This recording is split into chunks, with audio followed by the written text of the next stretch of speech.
रामगढ़ एक छोटा सा गांव था, घने जंगल के बीच बसा हुआ, शांत और सुंदर, लेकिन एक डर भी, एक रहस्य। कहा जाता था जंगल में अजीब आवाजें आती हैं, लोग डरते थे, जाने से कतराते थे। गांव के बुजुर्ग दादू जी सभी को चेतावनी देते थे, जंगल जाने से मना करते थे, कहते थे वहां बुरी आत्माओं का वास है। युवा पीढ़ी इसे अंधविश्वास मानती थी, दादू जी की बातों पर हंसी उड़ाती थी। रवि और मोहन गांव के दो नौजवान थे, निडर और जिज्ञासु। उन्होंने ठाना था कि वे इस रहस्य को सुलझाएंगे। दादू जी की बातों को चुनौती देते हुए एक रात वे जंगल की ओर चल पड़े। रात का अंधेरा घना था, चारों ओर सन्नाटा पसरा हुआ था, केवल चांद की हल्की रोशनी पेड़ों के बीच से छनकर आ रही थी।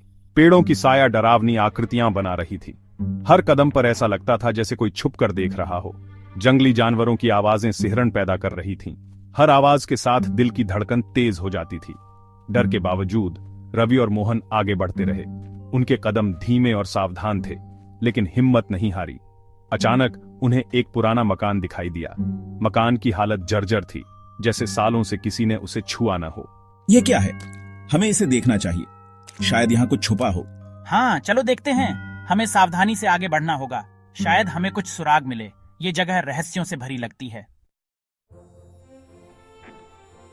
मकान जीर्ण शीर्ण अवस्था में था। दीवारों पर अजीबोगरीब चित्र बने हुए थे। धूल से सनी एक मेज पर एक पुरानी किताब रखी थी। मैंने किताब खोली, इसमें अजीब भाषा में कुछ लिखा हुआ है।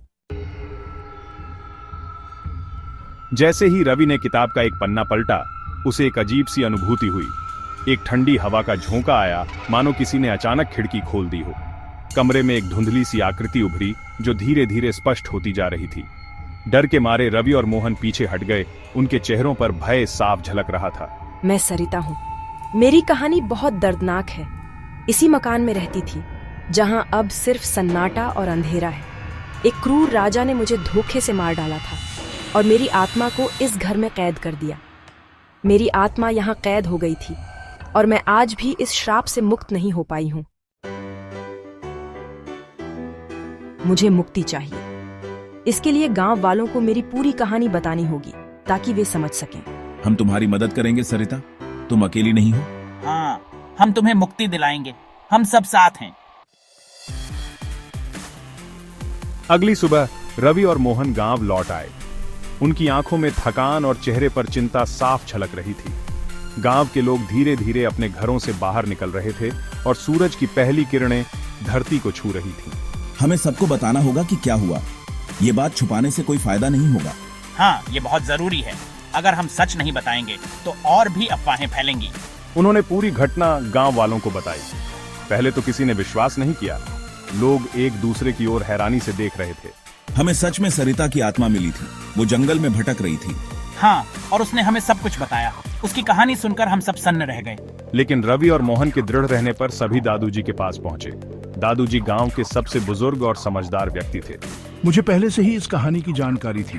ये घटना कई साल पहले भी हुई थी। तो इसका मतलब सरिता की आत्मा सच में थी। क्या वो हमें कुछ बताना चाहती थी? गांव में सच्चाई का खुलासा हो चुका था। अब सबके मन में एक ही सवाल था, आगे क्या होगा? क्या सरिता की आत्मा को शांति मिलेगी या ये रहस्य और गहराएगा? गांव वालों ने मिलकर उस मकान को गिरा दिया। उसी जगह पर एक मंदिर का निर्माण करवाया। सरिता की आत्मा को शांति मिली। हालांकि सरिता को मुक्ति मिल गई थी, लेकिन कई सवाल अनुत्तरित थे। वो रहस्यमयी चित्र किसने बनाए थे? उस किताब में क्या लिखा था? उस रात जंगल में रवि और मोहन ने जो अनुभव किया, वह सच था या उनका वहम? ये सवाल हमेशा एक रहस्य बने रहेंगे।